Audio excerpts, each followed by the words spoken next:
以后， Jadi ditanggalkan, dipakai, ya tanggalkan lagi, pakai. Kelakuan yang lama ditanggalkan, dipakai kelakuan yang baru. Yang lama yang lain ditanggalkan, yang baru dipakai. 就把一些要脱下来的，也要穿上新的，就是把旧的行为脱下来，穿上新的行为，一直这样的做下去。Hal ini menunjukkan sebuah perubahan yang terus-menerus di dalam kehidupan orang percaya. 就好像我们今天信靠的人，一定要持续不断的有一个新的改变，更新的改变。 Dan perubahan ini adalah perubahan yang terus-menerus sehingga menunjukkan adanya sebuah pertumbuhan.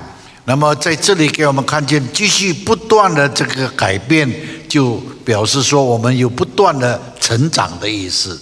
Jadi dengan demikian Bapak Ibu sekalian, seharusnya sebagai anak-anak Allah kita terus bertumbuh di dalam belas kasihan kita, di dalam kemurahan kita, di dalam kerendahan hati, kelemah lembutan dan kesabaran. 所以在这一方面，我们看见神的儿女们要不断谦卑的，继续不断的在那里改变，照着神的形象来去做。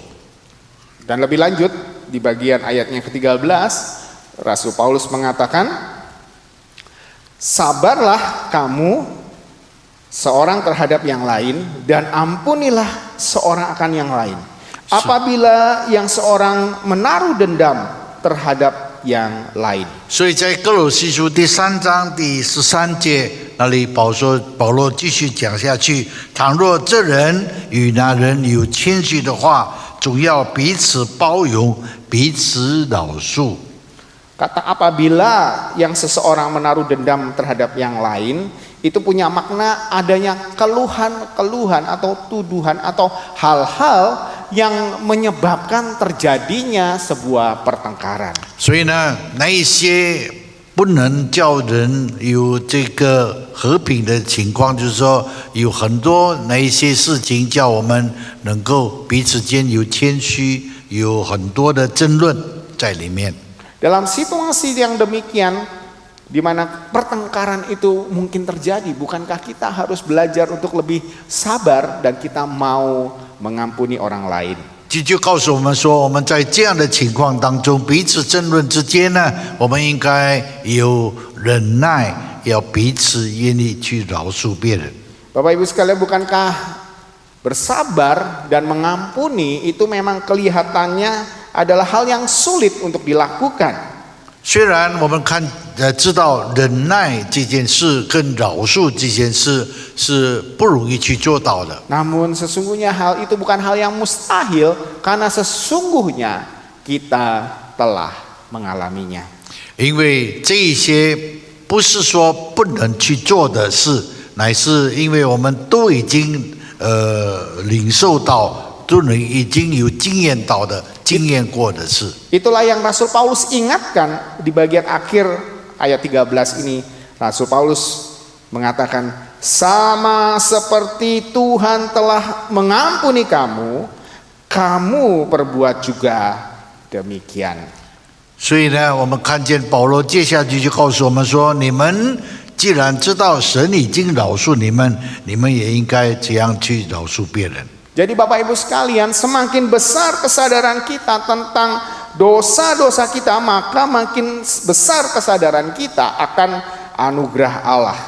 我们多么的去认识我们自己的罪的时候，我们就可以更加的认识到神的恩典、神的爱。 Dan semakin besar kesadaran kita akan anugerah Allah, sesungguhnya semakin besar kita bisa bersabar dan mengampuni orang lain. 我们明白了神的恩典那样的大的时候，我们就更加能够容易去忍耐，去饶恕别人。 Yang menjadi pertanyaan bagi kita adalah, sudahkah kita mengalami akan anugerah Allah? 问题就是在我们是否已经领受到神这样的恩典吗？ Sadarkah bahwa anugerah Allah itu begitu besar bagi setiap kita? 我们是否已经认识到神的恩典在我们的身上是那样的大呢？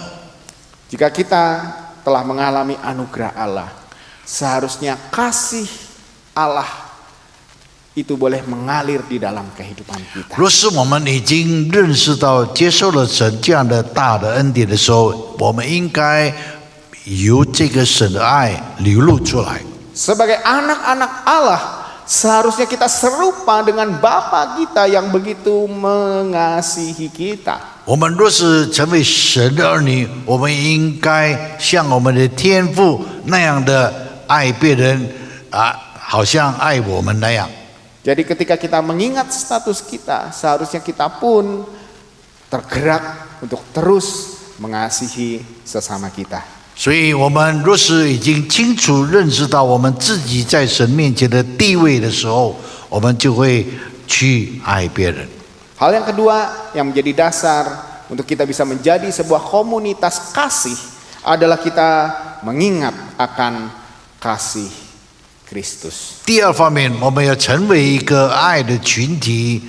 第二方面就是我们要认识基督的爱。 Di ayat ke-14 di situ dikatakan,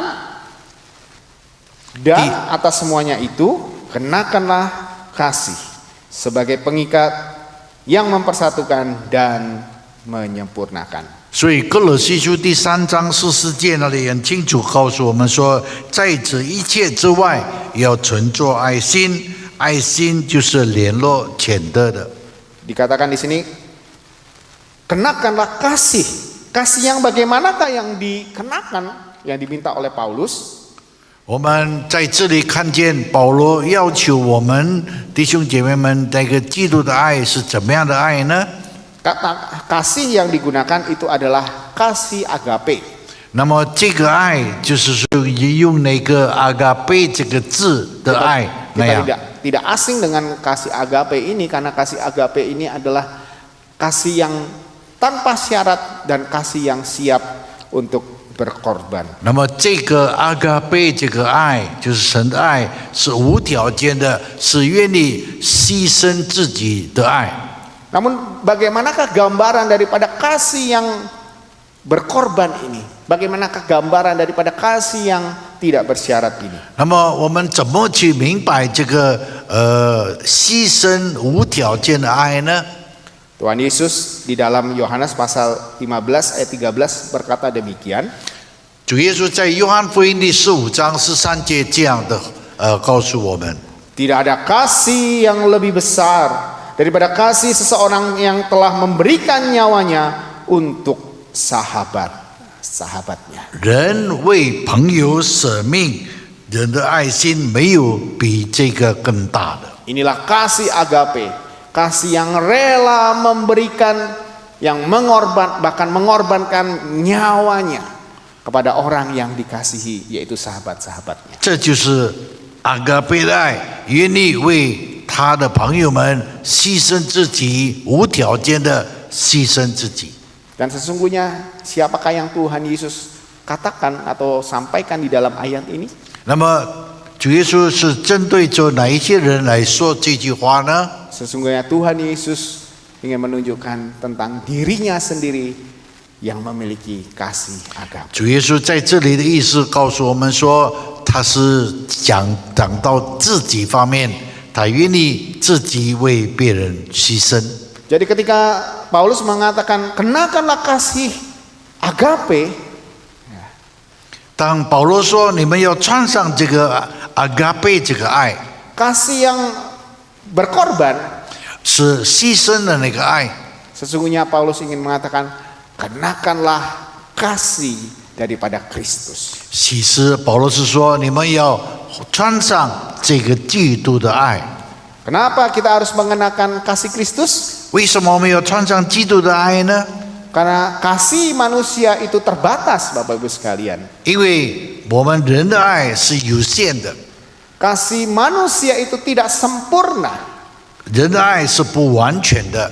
Karena itu kita memerlukan kasih Kristus. 因为这样的缘故，我们需要基督的爱。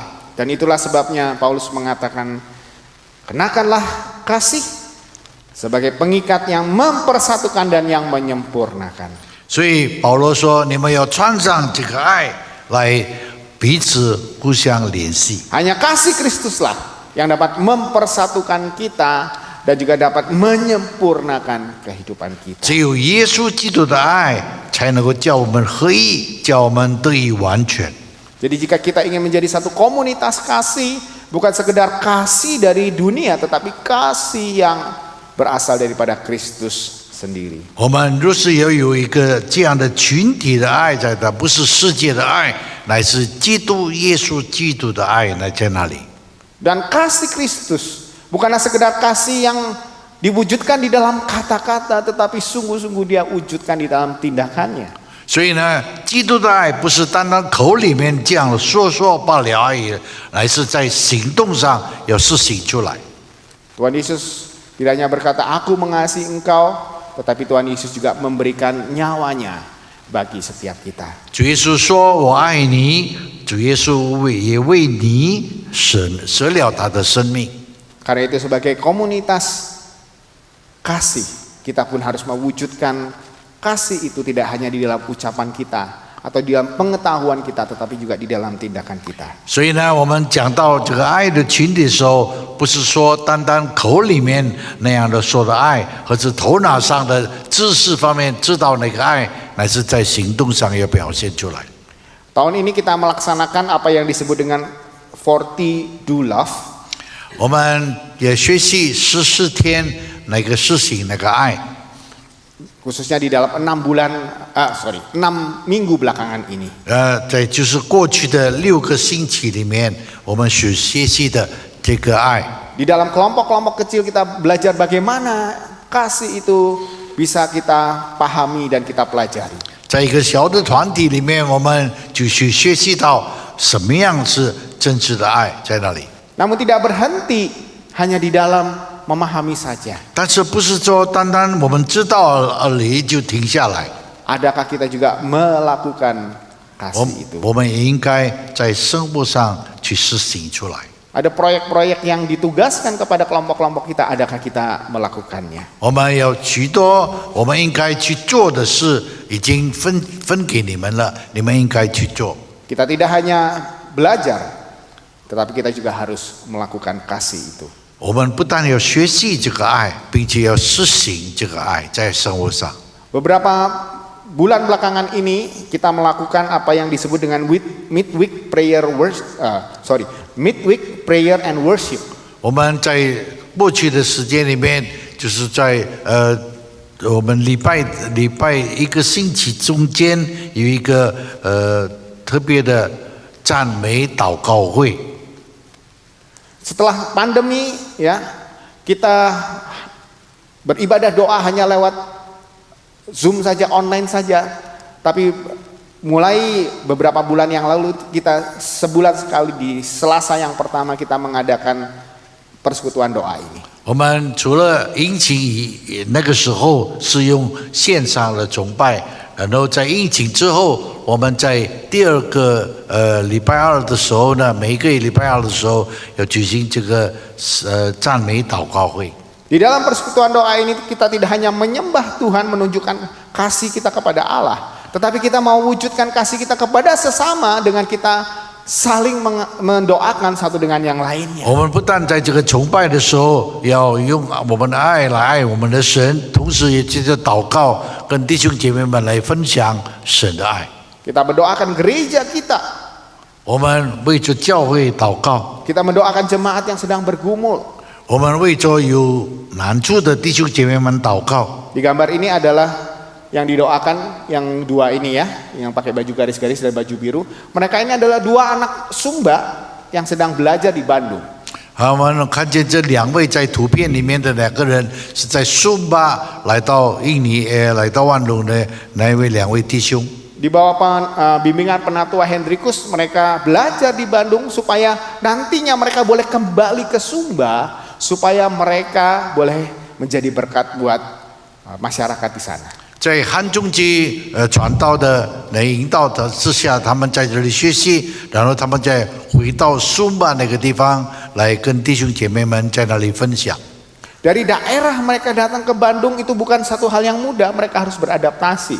他们来到万隆是不是说很简单的？他必须适应万隆的情况。 Mungkin kita tidak bisa membantu mereka dengan banyak hal, tetapi mungkin melalui doa-doa kita bisa mendukung mereka supaya mereka kuat berada di kota Bandung ini. 我们不能为他们做太多的事，但是我们可以为他们2位祷告，让他们可以坚固起来，能够达到他们所愿的愿望。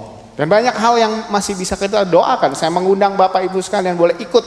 Kalau bisa hadir secara onsite itu bagus. Tapi kalaupun ada kesulitan, karena saya tahu sebagian Bapak Ibu di sini sudah senior, ikutilah secara online. Itu terbuka bagi setiap kita. 我邀请你们弟兄姐妹们，如果有机会可以参加的话，那是最好的。如是你们年纪比较大了，不如简单的来参加的话，你们可以参加线上的他们的赞美祷告会，也能够帮助你们。 Selasa ini tanggal 3 Oktober kita akan mendoakan secara khusus untuk bulan keluarga karena Oktober adalah bulan keluarga. 那么4月3号那一天，我们在祷告会里面也特别为着家庭来祷告，因为是家庭月。 Saya mengundang Bapak Ibu boleh hadir, ya, online ataupun onsite. 我邀请你们弟兄姐妹可以亲自现场参加，或者在线上参加。 Dan jika Bapak Ibu turun dari lantai 3 ini ke bawah, kita melihat ada pohon seperti ini ya, yang kita sebut dengan pohon kehidupan atau tree of life. 你们下去的时候，在楼下你们可以看到那个生命树。 Kita melihat ada beberapa kartu-kartu yang digantung di sana, amplop yang digantung, itu adalah nama orang-orang yang belum mengenal Tuhan. 我们看见有一些卡片挂在那个地方树上呢，就是说这一些人呢，他们的名字是还没有接受耶稣基督成为他们救主的那一些人。 Nama itu digantung di sana agar kita bisa mendoakannya supaya Injil boleh diberitakan kepada orang-orang itu. 我们看到那个卡片的人的时候，我们可以为那个人祷告，希望神的救恩可以临到他们身上。 Supaya kasih yang kita rasakan itu juga boleh dirasakan oleh 好让我们能够接受那个爱以后呢，也让他们能够领会到这个爱。 Di KU 1 ya, ini ada yang kami sebut dengan gerakan pojok doa. 那么在第一堂的时候，他们有这个祷告的事项。 Jadi di pojok sebelah kanan saya ini ya, di depan ruang bayi itu biasanya kami mengundang beberapa jemaat yang memang punya pergumulan untuk boleh tunggu sebentar setelah kebaktian untuk didoakan oleh hamba-hamba Tuhan, oleh majelis dan juga oleh beberapa tim pemerhati dari KU 1. 我你们看见那个我的右手边那一个地方呢，那一个场所呢，就是为着那一些有问题的需要替他们祷告的弟兄姐妹，让他们聚会以后可以留下来一段时间，让教会的牧者可以跟他们一起祷告，来跟他们分享。 Inilah tanda memperhatikan umat Tuhan walaupun hanya lewat doa saja. 这是我们告诉我们说，我们关心这一班弟兄姐妹们，虽然这是经过祷告罢了。 Seingat saya dulu di KU 3 hal sedemikian juga dilakukan ya sebelum pandemi. 以前呢，在第3堂也是在还没有疫情以前呢，也有做到这件事。 Jika ada yang mau didoakan, yang ulang tahun waktu itu ada souvenir gitu ya, silakan tunggu sebentar, nanti akan didoakan oleh hamba Tuhan dan beberapa orang majelis ataupun anggota dari KU 3. 那一些需要祷告的弟兄姐妹们，他们可以留下来，而且他们生日领受生日礼物的弟兄姐妹们也可以留下来。我们教会的长子或者教会的牧者可以替他们祷告，为他们祷告。 Ini adalah hal yang baik Bapak Ibu sekalian, karena itu mari kita lakukan kembali. 这是好的事，我们应该这样的去做吧。 Karena dengan melakukan ini, kasih kita tidak sekedar kasih yang kita ucapkan di dalam mulut saja, tetapi kita lakukan di dalam kehidupan sehari-hari. 我们就这样的告诉说，我们说到爱的时候，不是单到口头上说爱，但是我们要在生活上行出来。 Kasih itu kita wujudkan walaupun di dalam tindakan yang sederhana, yaitu mendoakan sesama kita. 虽然记住祷告那么的简单，我们也能够把这个爱跟弟兄姐妹们一起分享。Saya akan kembali ke ayat yang kita baca di awal tadi, Yohanes pasal 13 ayat 35. Di situ dikatakan, 我要再回到当初我们看到的约翰福音第13章35节那里的话。 dengan demikian semua orang akan tahu bahwa kamu adalah murid-muridku jikalau kamu saling mengasihi. 当你们彼此相爱的时候，众人就因此就认出你们是我的门徒了。 Jadi kita dikenali sebagai murid-murid Kristus jika kita saling mengasihi. 所以我们彼此相爱的时候，我们就会叫众人认出我们是主耶稣基督的门徒。 Adalah visi daripada gereja kita bahwa kita mau menjadi gereja yang memuridkan. 教会，我们要成为一个奉献的教会。 mentusin. Pemuritan. 哦， mentusin. 门徒训练的教会。 Ya. 对不起。 Jadi kita rindu gereja kita memuridkan orang dan juga dimuridkan. 我们要训练教会弟兄姐妹们，也是严厉被训练。 Pertanyaannya, gereja yang bagaimanakah yang sudah melaksanakan pemuritan? 那么这问题就是说，哪一些的教会已经做了这件事情呢？ Apakah gereja yang banyak kelompok-kelompok kecilnya? 是不是这是一小群的已经施行了门训呢？ Apakah gereja yang anggotanya banyak terlibat di dalam kelompok kecil? Kelompoknya banyak belum tentu anggotanya banyak yang ikut. 所以呢，是不是有一些的弟兄姐妹已经参与这一方面小群体的门训？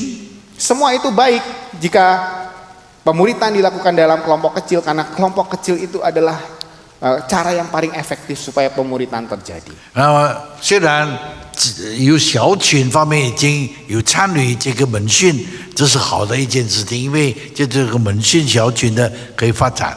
Melalui kelompok kecil kita boleh saling memperhatikan lebih mudah, saling mengenal lebih mudah satu dengan yang lainnya. 借助小群体呢，我们可以彼此间更加的认识，更加去照顾他们。 Namun banyaknya kelompok kecil, banyaknya jemaat yang terlibat di dalam kelompok kecil tidak serta-merta menandakan bahwa gereja itu sudah melakukan pemuritan.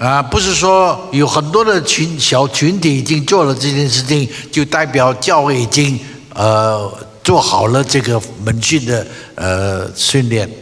Tetapi yang Tuhan Yesus katakan, jika engkau menjadi murid-muridku, ya, bahwa kamu adalah murid-muridku jikalau kamu saling mengasihi. 但是主耶稣说：“你是我的门徒，若是你们已经行出来彼此相爱。” Kita adalah murid Kristus jika kita saling mengasihi. 我们是主的门徒，当我们已经有彼此相爱， Pemuritan yang sejati, 这个门 pemuritan yang berhasil, 这个门训的成功， adalah ketika gereja yang memuridkan itu boleh mewujudkan kasih di tengah-tengah jemaatnya. 一个已经做好了门训的教会，就是说已经能够有这个在实体方面有相爱，彼此相爱。 Maukah kita menjadi jemaat yang demikian? 我们是否愿意成为这样的教会弟兄姐妹们呢？ Hari ini kita akan menerima perjamuan kudus. 今天我们要领受圣餐， Perjamuan kudus mengingatkan kita akan kematian dan kebangkitan daripada Yesus Kristus. 借着圣餐，我们纪念到主耶稣基督为我们死，也为我们复活了。